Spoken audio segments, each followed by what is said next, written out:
খুলনার চরমপন্থী সংগঠন পূর্ব বাংলা কমিউনিস্ট পার্টির অন্যতম শীর্ষ নেতা শিমুল ভূঁইয়া। তিনি ঝিনাইদহের সংসদ সদস্য আনোয়ারুল আজিম আনারের মূল হত্যাকারী।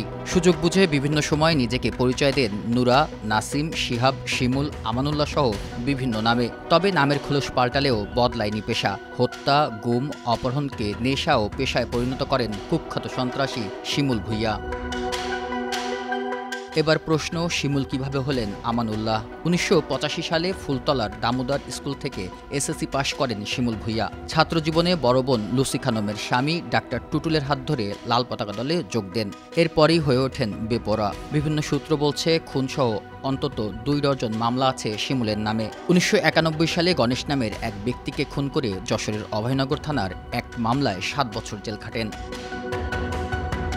১৯৯৮ সালের ২ জুন ও ৬ নভেম্বর ফুলতলা থানায় গুম, অপহরণ ও বিস্ফোরকের ৩টি মামলা হয়। একই বছর ১৮ আগস্ট ফুলতলা থানায় হত্যা মামলা, ২০১৭ সালের ২৭ মে, ২০২২ সালের ১৩ মে ও ২০২৩ সালের ১৩ জুন অভয়নগর ও ফুলতলা থানায় হত্যা মামলা হয়, যার সবগুলোতেই নাম আছে শিমুলের। নগদে ৫০০ টাকা বা তার বেশি পেমেন্টে পেতে পারেন ঢাকায় জমিসহ ২০ কোটি টাকার পুরস্কার।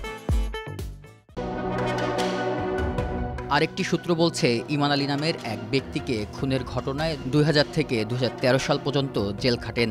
বাড়ি ফুলতলা হলেও যশোর কারাগারে থাকার কারণে ওই এলাকায় গড়ে ওঠে আধিপত্য। ভারতেও অবৈধ পথে নিয়মিত যাতায়াত করতেন। ২০১৯ সালের ১০ অক্টোবর সৈয়দ আমানুল্লাহ নামে ঢাকায় পাসপোর্ট তৈরি করেন শিমুল ভূঁইয়া। পাসপোর্ট করতে একই নামে তিনি জাতীয় পরিচয়পত্রও তৈরি করেন। কিভাবে তিনি শিমুল ভূঁইয়া থেকে আমানুল্লাহ হলেন এবং ভুয়া পাসপোর্ট ও এনআইডি তৈরি করলেন, এখন সেই প্রশ্নের উত্তর খুঁজছেন গোয়েন্দারা। খুলনার ফুলতলার দামোদর ইউনিয়নের শিমুল ভূঁইয়ার বাড়িতে গিয়ে দেখা যায় তালাবদ্ধ। একেবারেই শুনশান নীরবতা। তার পাশের বাড়ি ছোট ভাই শিবলু ভূঁইয়ার, যিনি বর্তমানে দামোদর ইউনিয়ন পরিষদের চেয়ারম্যান। তার বাড়িতেও কারো সাড়া পাওয়া যায়নি। একইভাবে পাশের আরেকটা বাড়ি তার বড় ভাই হানিফ মোহাম্মদ ভূঁইয়া লাকির, যার ছেলে তানভীর ভূঁইয়া সংসদ সদস্য আনোয়ারুল আজিম হত্যার অভিযোগে গ্রেফতার হয়েছেন। সেই বাড়িটিও তালাবদ্ধ। জানালা খোলা থাকলেও ঘরের মধ্যে কারো সন্ধান মেলেনি। বুধবার থেকে তারা কোথায় গিয়েছে সেটাও জানেন না পাশের বাড়ির সদস্যরা। আর শিমুল ভূঁইয়াকে অনেকেই দেখেন না গত ২০ বছর ধরে। সেই বাড়ি থেকেই ব্যবসা বাণিজ্য যা করে কি করে সেটা আমরা ঠিক বলতে পারবো না, কিন্তু সে বাড়ি আসে না অনেক টিভিতে মোবাইলে যেরকম আসতেছে দেখে আমরাও ধোঁয়াশার ভিতরে, কোথা থেকে কি হয়ে গেল বা কি হচ্ছে কিছুই আমরা বুঝতেছি না। শিমুল ভূঁইয়া ও তার পরিবারের সদস্যরা হত্যাসহ নানা অপকর্মের সঙ্গে জড়িত বলে জানান এলাকাবাসী। ভূঁইয়া পরিবারের রোশনালের শিকার স্থানীয় সর্দার পরিবার। একই পরিবারের ৩ সদস্যকে হত্যার অভিযোগ শিমুলের বিরুদ্ধে। ১৯৯৮ সালে হত্যা করে ইউপি চেয়ারম্যান আবুল কাশেমকে। ২০১০ সালে আবুল কাশেমের ছেলে চেয়ারম্যান আবু সাইদ বাদলকে ও ২০১৭ সালে আলাউদ্দিন মিঠুকে। মামলাগুলোর এখনো বিচার পায়নি পরিবারের সদস্যরা।